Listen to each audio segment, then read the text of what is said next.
Airing first on Asheville FM, this is The Final Straw, a weekly anarchist, anti-authoritarian radio show broadcasting from occupied Saligi land in southern Appalachia. We bring you voices and perspectives from people, projects, and struggles around the world engaging in the long project toward liberation.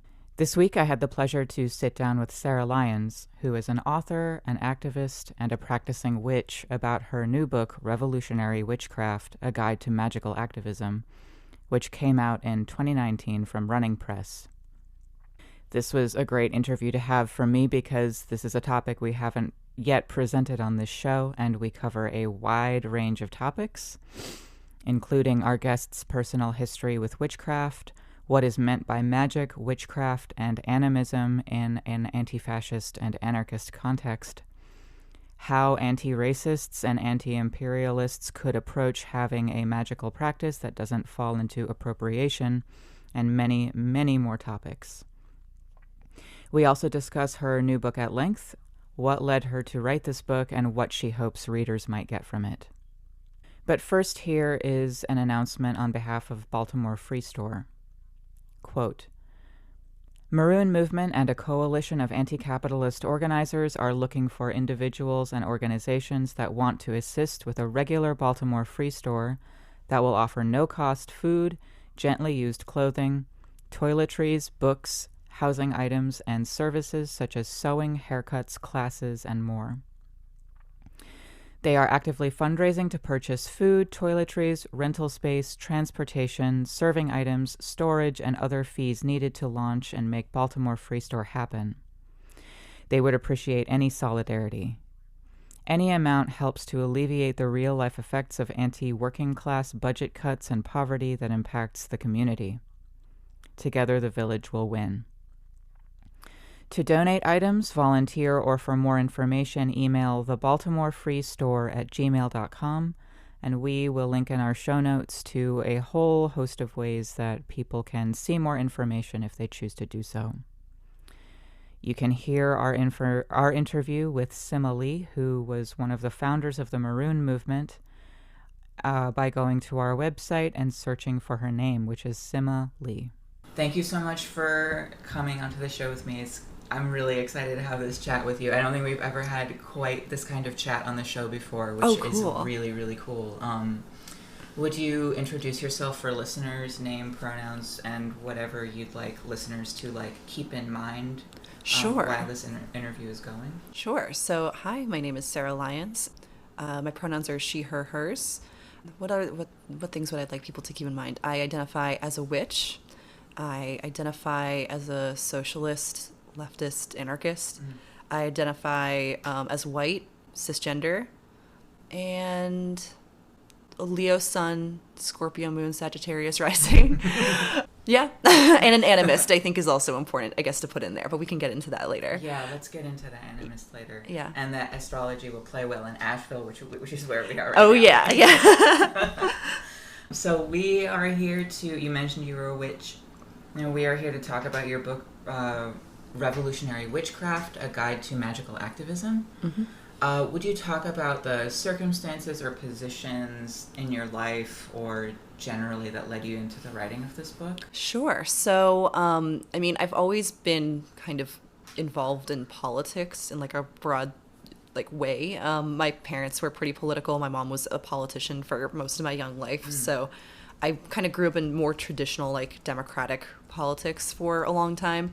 And I think after capital T, capital E, the election, I was already walking closer to the left, and I was already left. But I think that after that kind of happened, it went from being any kind of liberalism sort of started to fall away, I think, and it became easier for me, and I think a lot of people, to criticize the system as it stands and recognize that things need to get changed pretty fast and pretty dramatically if we're going to actually win and do stuff. So I live in New York City currently, and there was a really big surge in, left organizing after the election. And that's what kind of led me to join DSA and start organizing there. But I think that, I've organized with different groups, and I think for me, the big thing is finding a group that you can identify with for the most part, and using it as a vehicle to like do your activism and do your organizing and work through. The game that, you know, those in power play is making you feel isolated and alone and fighting by yourself. So I think that, you know, if you are lucky enough, or if you can find a group that you get along with and can organize through, you're just going to go so much farther in other areas. Yeah. So currently I'm on the organizing committee for the Eco-Socialist Working Group out of New York City, DSA. So I had been doing politics broadly for a long time. I had also been doing magic since I was about 14 years old, is like when that's the age I usually give as like my official entry into the world of magic. So I've been practicing witchcraft and practicing magic for most of my life. And to me, the two were just obviously so tied together. Like I see magic and I see the occult as a philosophy and as a way of, you know, interacting with the world. So to me, I don't separate that understanding that gives me, that practice gives me, from any other part of my life, political or otherwise. And by that same token, like I don't really separate my politics out from anything either. So because the two are so blended in my mind, it's like, of course, these are blended, but not everyone sees that, right? So for a while, I had been working on, just in the back of my mind, and I had like notes, and I had sort of a rough outline of what a book about that kind of stuff would look like. And I was approached actually by the publisher to write this book. And I think that when I love my editor and I love the crew at Running Press. When I was getting pitched to this book and we were in the first talks about putting it together, I kind of saw that how it was going to be marketed and maybe some of the way it was going to be packaged was sort of, how do I say this? It was going to be appealing to certainly a younger crowd, and also probably appealing to people who aren't entirely politically engaged, perhaps like a more liberal audience, or trying to appeal to like a kind of broad audience. And so I thought like, okay, this is going to be my Trojan horse.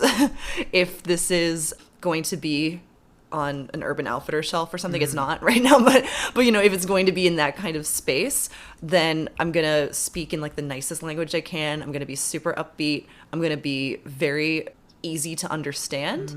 And I'm going to talk about the most left politics I can get away with in that context.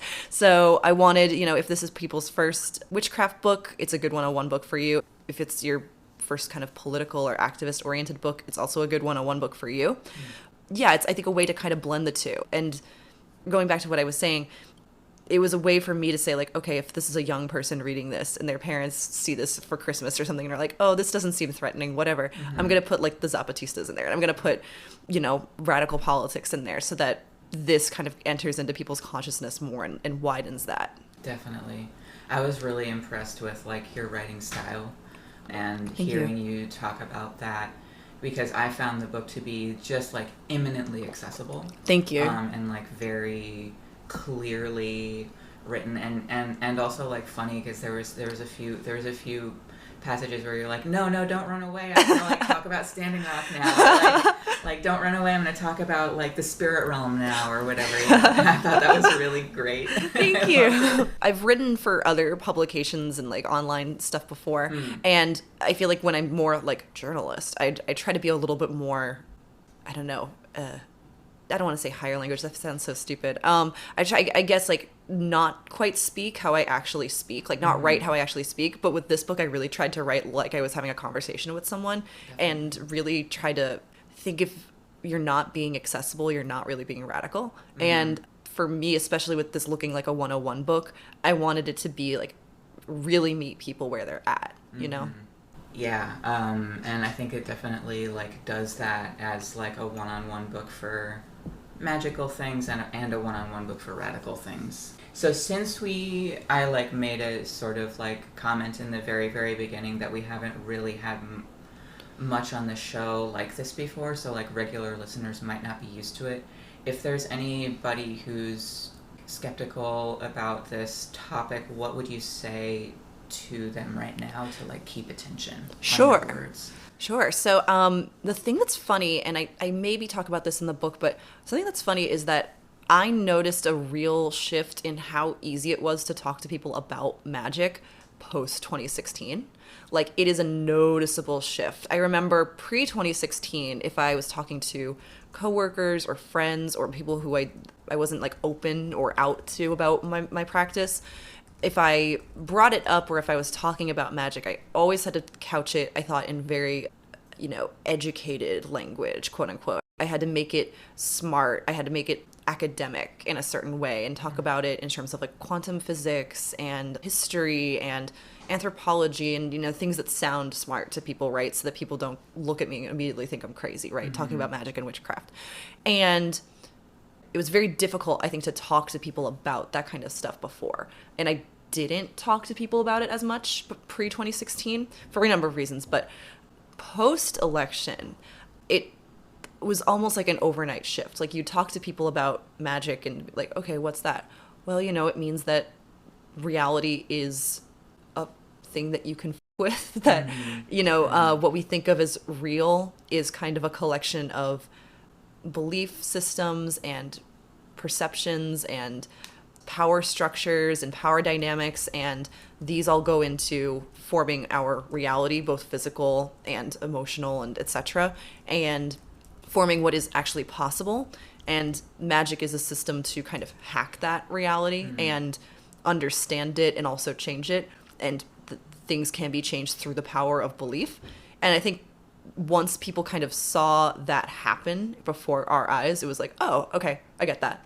I think Trump is really using magic and has used magic very effectively. I don't think he necessarily thinks that, but, he grew up in a family whose like guru or, life coach was Norman Vincent Peale, who wrote The Power of Positive Thinking. And he actually married Trump's parents, and he was Trump's personal advisor and sort of, thought coach, I guess, for a long time until his death. And if you've ever read any Norman Vincent Peale, it's a lot of kind of magic 101 techniques that he gives. It's like, if you can change your thoughts, you can change the world.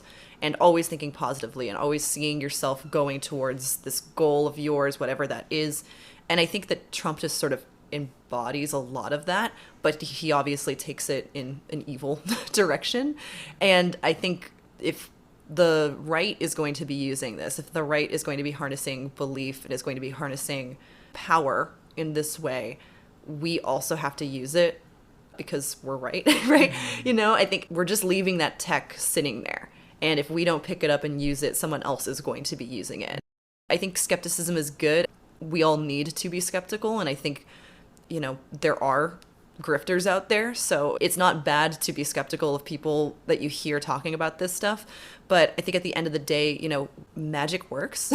And it is up to us to use every tool in our toolkit to enact the left and enact our vision. Yeah.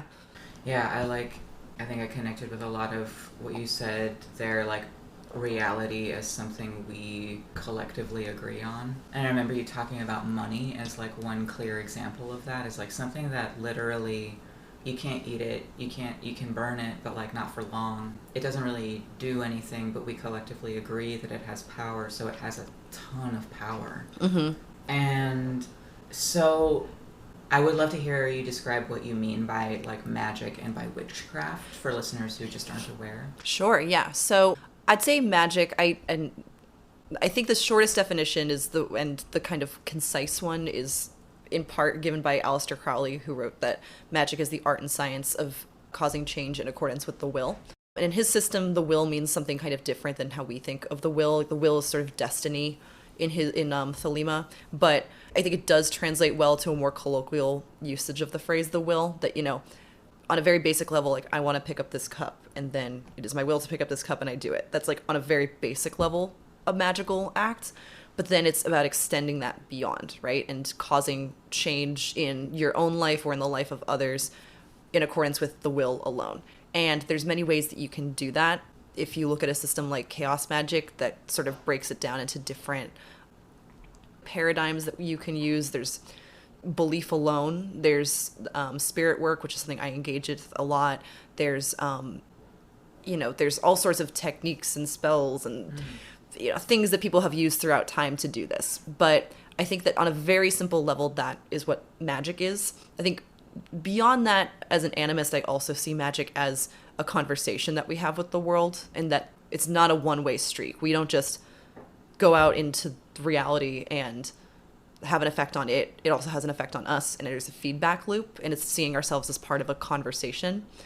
And I think that that is kind of the thread that leads me into where I define witchcraft, because witchcraft is probably one of the hardest magical systems to define. It is, not something that people historically called themselves until very recently. And so it's not a system like other magic systems or other traditions that we can look back and say, there is witchcraft. Like, this is where it starts, right? You kind of almost have to cobble together, the craft of the cunning woman and the village, folk practitioner and all these other things. And then you kind of get an idea of what witchcraft is. But at the end of the day, you still don't really know. I actually think that's part of the beauty of it, is that it is so hard to define and nail down.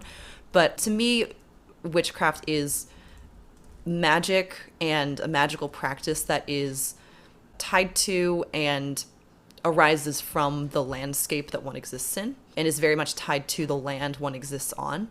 So I think that, while there are practices that can and tech that can translate from one tradition to another or one landscape to another, I think witchcraft is ultimately really about coming from the land that you are living on, and then hopefully I think also using that in service of the community you exist within, which has traditionally helped or hurt their community in one way or another. And I think that that's an important thing to bring back as we're talking like left organizing and what magic can do. I think that like it's important to have witches on our side and in our communities, like doing their witchy stuff, and helping out communities in that way. And that's just as viable and important a thing. So I think that like the community aspect of it is something I want to try to like bring back.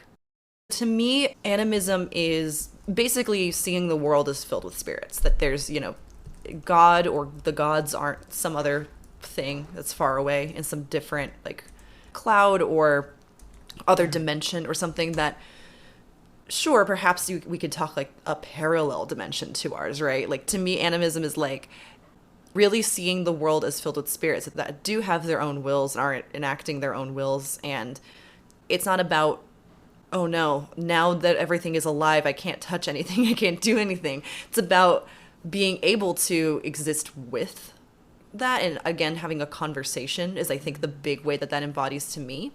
I think it's also seeing that, consciousness and will and desire are not just human constructs, like that they exist perhaps beyond us, and we can try to control and we can try to understand, but ultimately, spirits are going to do their own thing, and we have to kind of live with that. I'm trying to think of a good example of this, but it's to me, animism is something that you have to kind of live in order to really get it. It's hard to describe it because it is just so different than how we go about our daily life.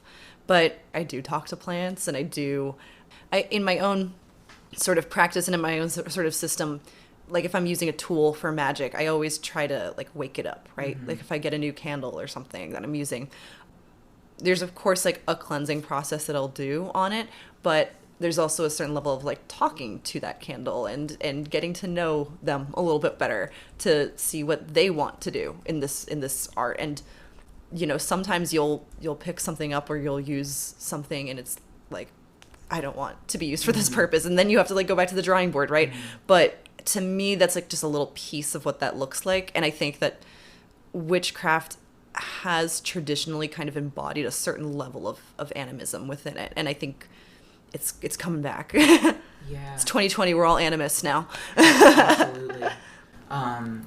My mother is from India. Okay. And whenever I on the few occasions in my adult life, because it's very expensive to get there from here, that I have gone over there, I have been very impressed by what you might call like an animist aspect to like being in the parts that I was in, at least. So like the joke is that if you need like a couple bucks, all you need to do is like, because there's shrines everywhere, there's like a shrine to this tree, there's a shrine to this road, there's a shrine to, there are thousands and thousands of gods that exist over there that people like believe in and look to and have as part of their daily lives, that if you like need a couple bucks and you're just like, oh, I don't know how to get you just got like go put like a tika on a tree, which is just like a smear some like saffron and like put some rocks around it, and people will start giving the tree money.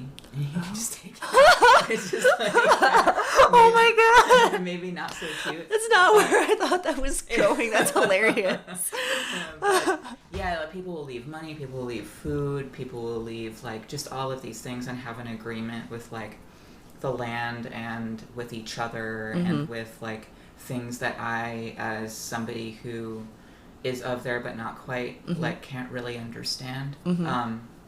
So I think that when you're talking about animism, that like really made me think of those experiences. Yeah, totally. And like how alienated we are from where we are, what we eat. Oftentimes people don't even go outside except to like go to their car and then go from their car to their office job or something. Yeah. So I think it makes sense to like approach the world that way. Yeah, I think so. I mean, I think, and even like, so I live in New York City, right? So there's not as much nature as there is here in Asheville. But I'm like looking outside, like, oh my God, there are trees. But you know, even then, I think people kind of get animism without necessarily getting that they're doing it. Like, I think people kind of personify like the subways sometimes. And, like every subway has kind of its own mood, you know? Totally They do. They have their own flavor, and they have their own personalities. And like, I feel like I have different relationships really like with all of them, right? And I even have like my own little tricks where I'm like, okay, if I can do this, I know the end train is gonna come. If I'm desperate, I'll like say this, and I know that the end train's gonna come, right? And it sounds, like I said, it sounds crazy, but like this is what the work is, right? This is like the work of being a witch is just kind, and I think being an animist, being an occultist, is at a certain point being like, yes, from an outsider perspective, this all sounds crazy, but this works, and I think it's actually a healthier way to kind of go through the world because, like you said, like we are so disconnected from our food, from our bodies, from where we live, the land that we live on. And I think that this is ultimately a tool of oppression. It's a tool of capitalism. And I think that there's a reason why when imperial forces expand or conquer, or, you know, authoritarian forces expand or conquer, that magic and folk practices like that are often the first things to go. Like, you're speaking about India, and like the British did a lot to try to get rid of some of those practices, right? And weren't ultimately successful, but were successful in a lot of areas and a lot of places, and at least at transforming, or, you know, that kind of stuff. And to speak to the witch trials and to speak to the West in a whole, although that's a big word, right? But like to speak to that, like Europe kind of took away its own magical practices and sort of took that stuff away. And I think it was a way to kind of disenfranchise the folk and to take the experts out of a community and put them in a university and put them elsewhere. You have to now go to other people to get this kind of information and to get knowledge, to even learn what the world is and how to describe it. You now have to go to a school. You have to go to a university somewhere. And while I think it's, you know, important, especially if you're going to be specializing in some sort of difficult thing, to be educated, there is something to be said for like the way that we describe reality is now literally within the hands and the tools of oppressors, basically. And that the ability to describe and control one's reality is the basis of magic. And that is like such a fundamental thing that gets taken when imperialism happens. So these were the things that were going through my head when I was writing the book. Is it's like, yes, we can use witchcraft as like tech for activism. Like that is the thing we can do. But I think it's ultimately kind of a big process of like decolonization and reintroducing a magical mindset to us, because that is like, magic is a liberatory thing, I think, ultimately. You mentioned the witch trials, and I think that a lot of people's, certainly in formal education that we get in public school, they are relegated to like, oh, these 6 crazy days in Salem, you know? 6 crazy days in Salem. Oh my God, I want that movie though. It could probably be made. Could you talk about the scope and like the meaning behind it, and I don't know, just like talk about that a little Sure. bit. So I mean, I think it's important to remember that the witch trials in North America are slightly different than witch trials that happen in Europe. And the way that witches are described and the things that witches are said to do are slightly different in North America than they are in Europe. And that's interesting in and of itself. I don't have an exact number off the top of my head of how many people were killed, but I think it's been an estimated like several tens of thousands of people died in the great like European witch trials. I've also seen much less than that. So I don't want to give an exact number because I don't know off the top of my head. So I don't want to say like 1 million people and then it's like not.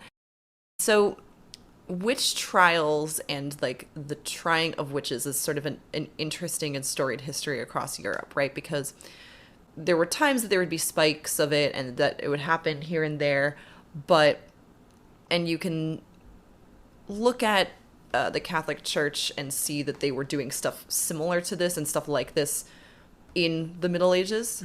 But there's a couple kind of things that come together to sort of create the witch trials as we see them in like the time in the early modern period when like we're really talking about the witch trials, right? And that's the formation of Protestantism, the early beginnings of capitalism, the dawning scientific revolution and scientific materialism, and also the quote-unquote discovery of quote-unquote the New World, right? So when white people first came to Turtle Island and were colonizing over here, a lot of the techniques and things that were done, like horrors that were inflicted on indigenous people in North America, you sort of see the beginnings almost of what kind of tech would get used in the witch trials itself.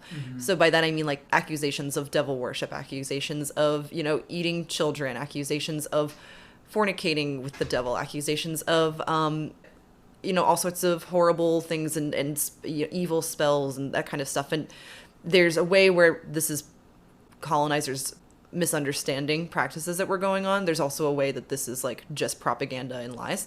And that's a whole thing that I don't have the time to get into, but there's a whole rabbit hole to go down there, right? But, the eventual like hangings and drownings and burnings that happen to indigenous people, like this kind of violence starts on the fringe of an imperial system, right? And slowly makes its way to the core, like to the metropole. And again, we kind of see this happen. And I think that that's an important thing to remember is that like, this isn't a bug in the system. This is like part of how imperial powers and how capitalism expands always. That there always needs to be witches to burn in order for capitalism to expand. And there's a reason why whenever capital does expand, whenever imperialism does expand, these are two different things, I guess, but like you get what I'm saying. When these things expand, the magic workers and the witches have to go, right? So when we come back to Europe, when that violence starts to kind of really make its way into the heart of Europe, the Catholic Church is at war with Protestantism. Oftentimes how that gets doled out and how that is sometimes done is through things like exorcisms and witch trials of like almost a body count of who can get more or who could do better exorcisms. Like this is a thing that happened and it's really wild. What a fun time. Because Catholicism kind of imagined all of this in a very different way than sort of what happened with when Protestantism came into play. Like there was a certain level of like magic that exists in Catholicism, and like folk Catholicism is very witchy and magical. But when Protestantism sort of comes in, there's a much more skepticism of these practices, right? And there's much more reliance on the Bible as the only thing that we should be relying on, and getting rid of the saints and getting rid of folk magic practices and this type of thing, right? But there's also the emergence of scientific materialism. This world is matter that we can know and manipulate and control. That, if there is a God, he is somewhere else and is like away from the world in some way. So like a kind of dark Cartesian dualism on like a global level. And then there's also the formation of capital, right? Where the land for the very first time was becoming owned. Like that private property was being created as an idea. And people were not very happy with that idea. And there was plenty of peasant uprisings and peasant revolts.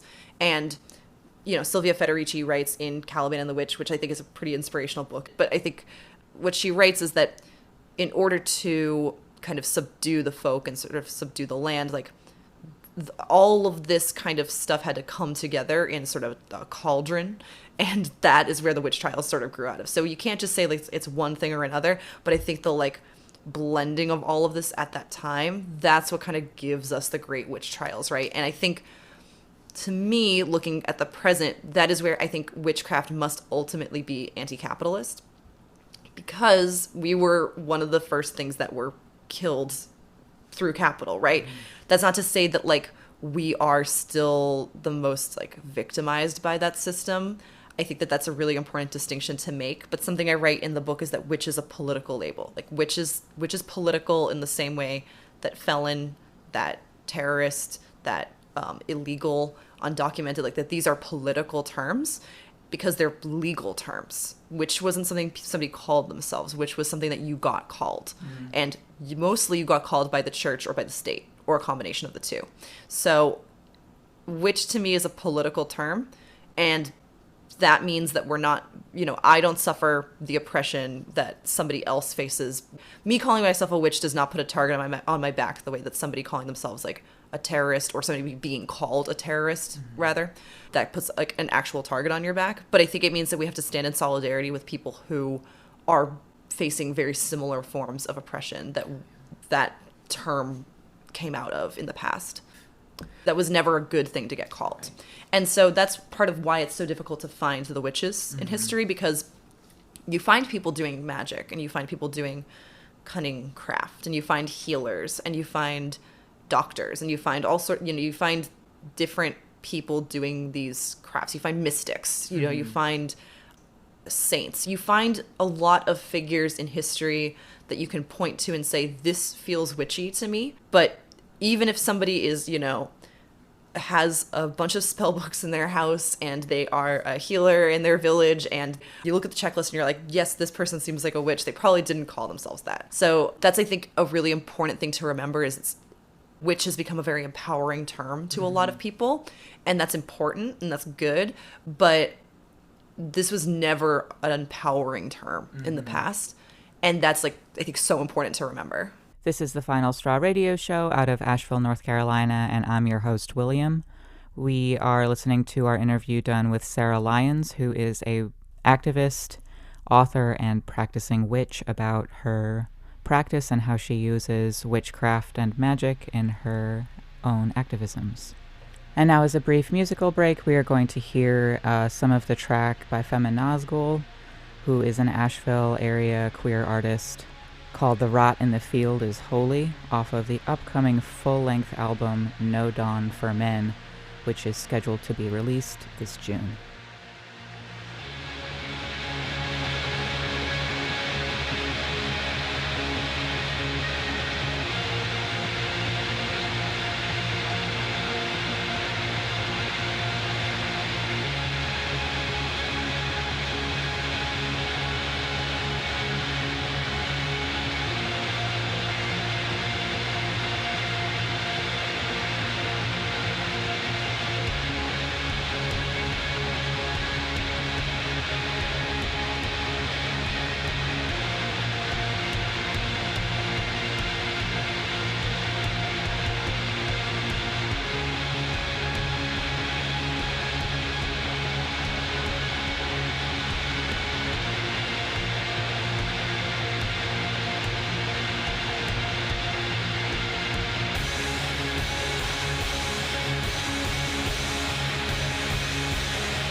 I'd love to hear now, so at various points in the book you name yourself as white, and at the beginning of this episode you also named yourself as white, but also being inspired and led by indigenous practices as well as many others practices around the world.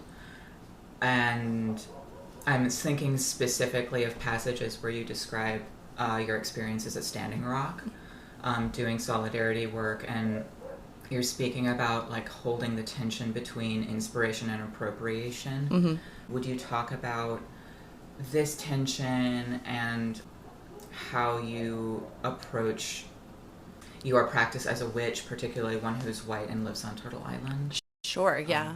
Yeah, so I think it is very complicated, and I don't want to speak like I have the definitive answer or that my politics have like reached a point where I have stopped evolving on this issue, right?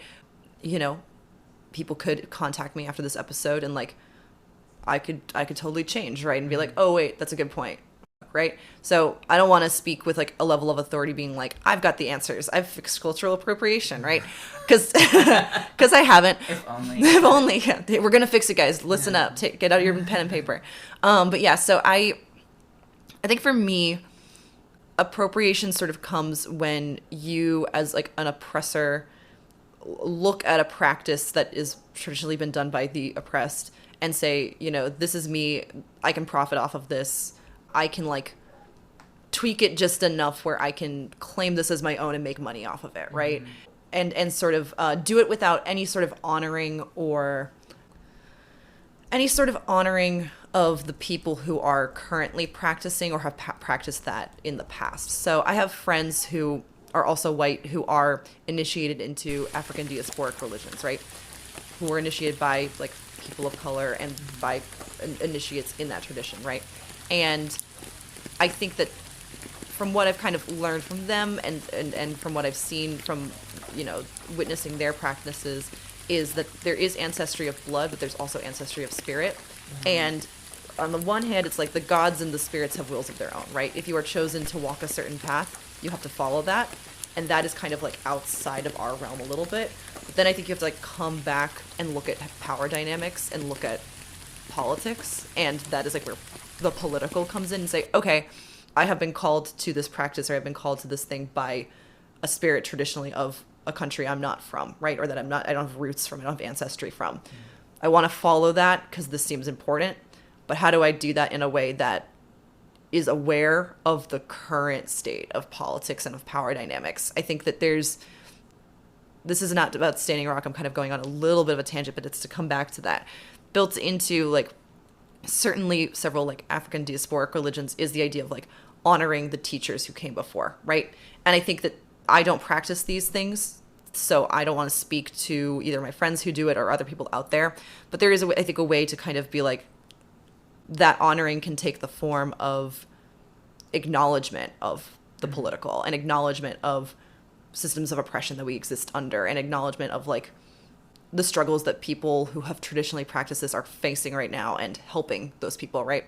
There's that kind of way, I think, to kind of work around it or to work with it, I guess. I don't want to say work around it. That makes it feel like I'm trying to avoid it. But I guess that's one way to deal with it and to be conscious of appropriation in your practice.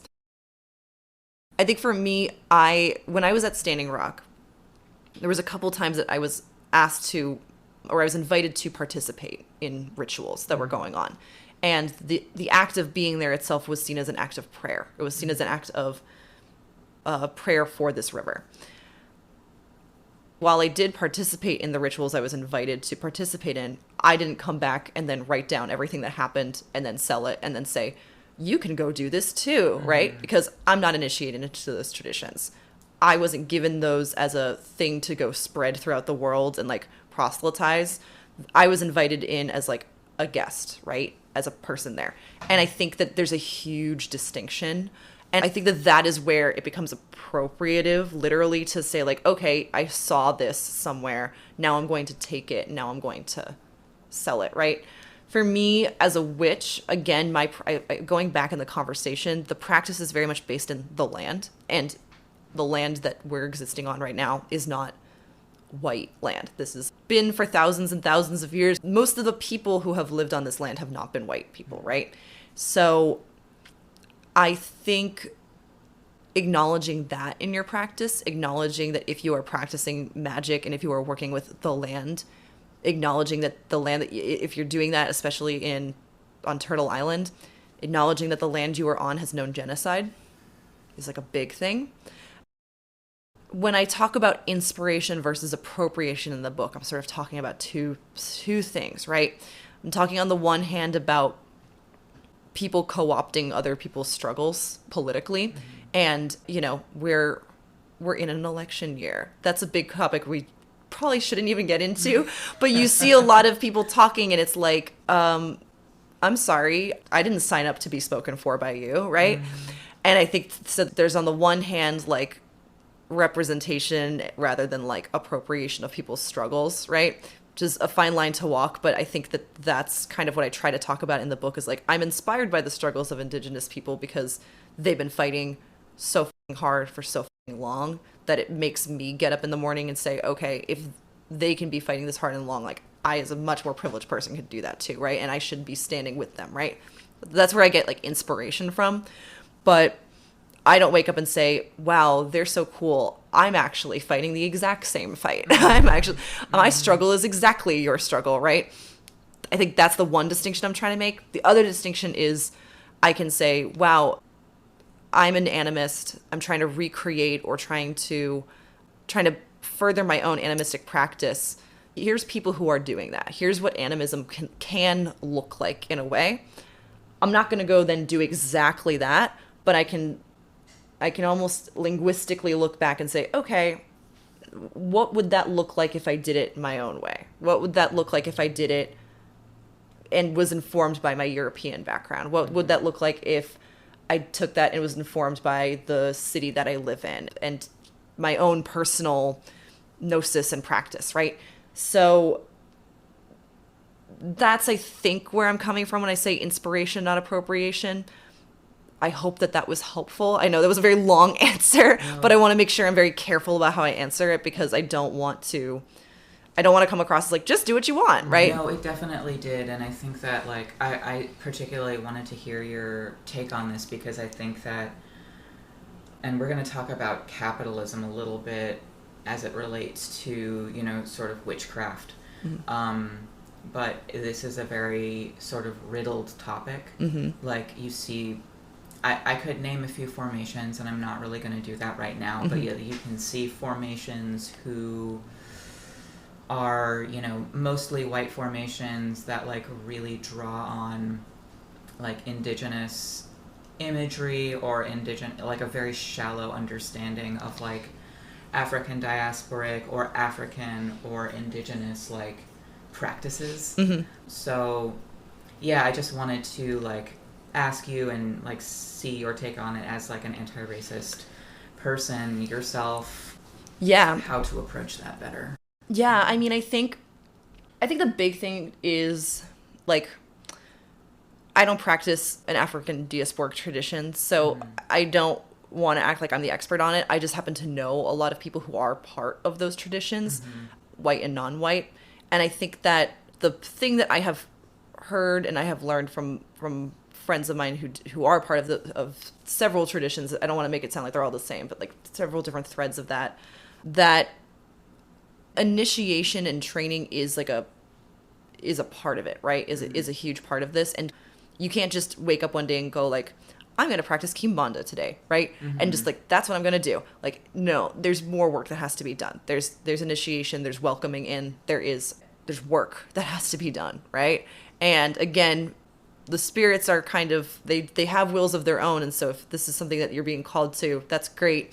But also keep in mind, like, we do live in a world created by politics and power dynamics. And like, is it okay for you to just wake up and say like, okay, I hear the spirit of, this African Orisha calling me. I'm just going to go worship her now. And it's like, no, she's going to your shit up. Like, if you just do that if you just go and do that without like really being initiated, without really going through the proper channels, without knowing how to honor her and like how to do that right and in a correct way, like your shit's gonna get so up, right?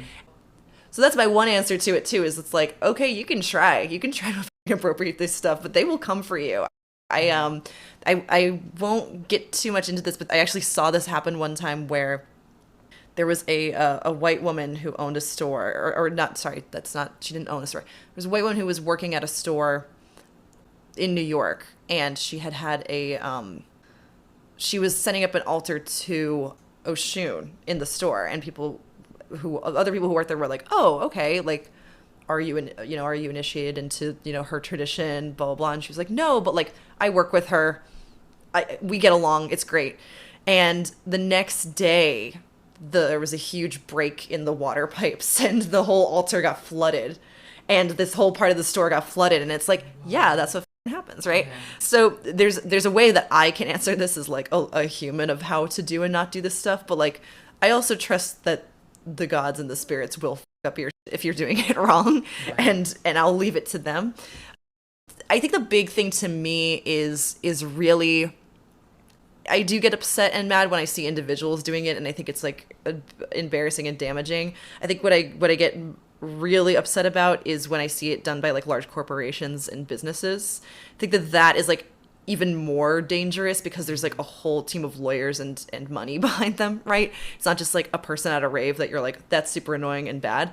It's like, no, this is a Victoria's Secret model, wearing indigenous garb, and like quote unquote, and it feeds into myths that these aren't real people and this is just a costume, and this is we could go into how much assault and how much violence that indigenous women face and indigenous people face. So and again, it's like, how is the West settled? How was America settled? It was settled through literally taking shit from indigenous people and then occasionally selling that, whether that was land, whether that was practices. So if you're just taking something and then selling it, like, consider for a moment that is a legacy of genocide that you were helping enact. And another thing that kind of came to me from Standing Rock was, and again, you can know this stuff, but I think seeing it and actually being there was the thing that really tipped this for me. But it was like, oh, the West was never won, right? Mm-hmm. In this kind of way that we think of it. It was like, oh, white people came, suddenly all the people that were here just went away, and then we have Walmarts now, right? Like, how did that happen? And it's like, no, this is still happening. This is still happening. This is still ongoing. This is still an ongoing genocide. Like, this is an ongoing process, and this is not just a historical thing that happened. This is something that is a continuing process, and I think that is something to be like aware of and wary of. Absolutely. And yeah, we were talking a little bit about the like Gedundan checkpoint, RCMP incursions into like Unistoten, Wet'suwet'en, Gedundan land up in like so-called BC. And that is a very clear indicator of like the fact that this stuff is ongoing. Mm-hmm. Yeah. So you mentioned capitalism, and it's a specter we all face. And you mentioned a little bit, but I wonder about like your analysis of how capitalism is trying to incorporate witchcraft, and can you talk about that and how to push against it? Sure, yeah. So I think it can be disheartening to see the way that capitalism has sort of seized upon magic and seized upon especially witchcraft right now as a way to just sell stuff, right? Mm-hmm. And there are times it really annoys me, and every now and then I'll see something that gets me mad or gets me depressed or upset. But the thing that I go back to again and again is that, like, witchcraft has survived empires. It will survive capitalism. I don't think that there's a risk of witchcraft being destroyed by capitalism. It is older than it. It knows how to wait. I think that what we can do to push back on it is to actually like just deepen our magical practices, which is something I try to do with the book a little bit, because I wanted to make it a very conscious effort to not sell things through the book, like not tell people like, go and buy this candle, go and buy this crystal, go and buy this stuff, right? Because I think that one, like, there are things you sometimes do have to get, right? There are sometimes a spell requires a thing, right? And I am not saying for people to stop buying anything associated with witchcraft or magic, right? What's weird about the witchcraft world and community is that our community spaces are so often centered around stores as places of like meeting and community and group dynamics. So it's hard to say like, just get rid of witchcraft stores, because then it's like, well, then where are all the witches going to meet? I'm not saying that. But what I'm saying is that I think I almost sometimes have dreams of like a parallel economy of witchcraft, but maybe that's like down the road. But I think it's being conscious about your craft, whatever that ends up being or whatever direction you want to take it in, being conscious about your craft and your magic, and seeing first and foremost if there's things that you can do, if a spell or a working requires something. Is there a way to not buy it? Is there a way to make it or to grow it or to pick it yourself? That also connects you to the landscape, right? Connects you back. Like there are times I will go into a witch store and I'll see things for sale there, and I'm like, this literally grows everywhere. Like, you don't have to buy this. This is like, I saw this on my way here right now, right? But people don't get that, right? So on the one hand, I think trying to decommodify your craft on a personal level is important. Witchcraft to me, and magic in general, especially witchcraft, because I think there is a community component to it that has gotten lost over the years. And has been made sort of individualized, under capitalism. But, the witch was a figure of the community, was a figure that existed in communion with other people and helped heal the sick or make people sick or would give blessings to crops or curse crops, right? There's a lot to be said for like that kind of role in a community space, right? So there's that, I think, of using your magic to help others and to see what people in your immediate kind of circles need. But magic is about being connected to the world around you, and capitalism so desperately needs us to be disconnected. And so I think really leaning into that aspect of magic and leaning into that aspect of witchcraft and saying, no, like, there's a whole world here that I am talking to that is like beyond, that cannot be bought and sold, right? You cannot put a price tag on magic itself. And that is something that is, I think, literally everyone's right to experience. The sign off I've been giving in people's books when I write is magic is your right. Because I really do think it is a right of people. That is something that you get. That's just a thing that we get to have as human beings. And you can read books on it to get a better understanding of that. And you can go to classes and there's a place for all of this, right? But ultimately, you can just do magic and you don't need to buy anything to do that. And I think that is actually so radical that that is scary. That is scary to those who would have you believe that witchcraft is buying the right crystal, saying the right words out of a book, and lighting the right candle, right? And drawing the right bubble bath. That's witchcraft, right? And it's like, no, the crazy thing is you literally don't need that. You just need yourself and your body and your mind, and that is literally enough sometimes. And I think that's dangerous, and we should lean into that. Maybe on that tip, is there a practice that you would leave listeners with who want to try this for themselves, particularly those who are interested in incorporating what you've been talking about, magic, into their politics or activism? Sure. So the kind of what I've been doing on tour with this book is going through sort of a 201 of the book, going over certain ideas and things that I talk about, but expanding on them. And I end every talk with a meditation on utopia. I think on the left, we have to get a lot better at imagining utopia and thinking about what we're fighting for and kind of what our most maximalist end goals are. And I think this for two reasons. One, on a practical level, you go where your mind goes. And so I think the right has sort of an idea of what it wants, like the dystopia it's trying to create. If you look at something like the Koch brothers or, groups like that, they know exactly what kind of world they want. It's not a world that I want, but they know what they're fighting for, right? And I think that on the left, there's sometimes, I don't think this comes from a bad place always, but I think we can sometimes get so wrapped up and so desperate that it's like, well, let's just have the revolution and then we'll figure it out afterward. Let's just get rid of capitalism and then we'll figure something out afterward. It's I appreciate that, but we really should figure out at least a little bit what we want, right? We should kind of sit with that. And I also think magically, the more that we imagine and the more that we dream of this stuff, I think that part of reality literally does begin to open and it does become more accessible to us. So I think going back to magic being a thing that you can just have and that you can just start, I think some people have a very difficult time knowing where to start a magical practice because they think I have to buy this thing, I have to do this stuff. Starting very small and kind of naturally letting yourself grow out of there is actually much more useful. And how I've kind of grown my practice is just like, okay, let me start with one thing a day and do that for a month. And then I'll see what I need out of that. And then I'll grow from there. And then just letting it kind of naturally and organically build. So I think if you're going to do a practice this year, it's still kind of early in the year. I think daily meditation is very important. 5 to 10 minutes a day. Don't stress yourself out.